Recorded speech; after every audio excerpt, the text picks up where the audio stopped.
કાર્યાલય ખાતે ભારતીય જનતા પાર્ટીના સ્થાપના દિવસની ભવ્ય ઉજવણી, ધ્વજારોહણ કરી પક્ષના ગૌરવશાળી ઇતિહાસને વાગોળવામાં આવ્યો। વડોદરા મહાનગરપાલિકા ખાતે આવેલા નમો કમલમ કાર્યાલયમાં ભારતીય જનતા પાર્ટીના સ્થાપના દિવસની ભવ્ય અને ઉમંગભેર ઉજવણી કરવામાં આવી હતી।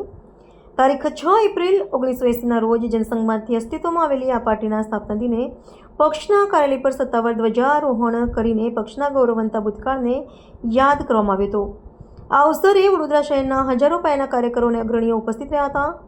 આ સમારોહમાં સંબોધન કરતા પક્ષના અગ્રણી નેતાઓએ ભારપૂર્વક જણાવ્યું હતું કે ભારતીય જનતા પાર્ટી માત્ર એક રાજકીય સંગઠન ન રહેતા રાષ્ટ્ર નિર્માણની એક વિચારધારા બની ગઈ છે।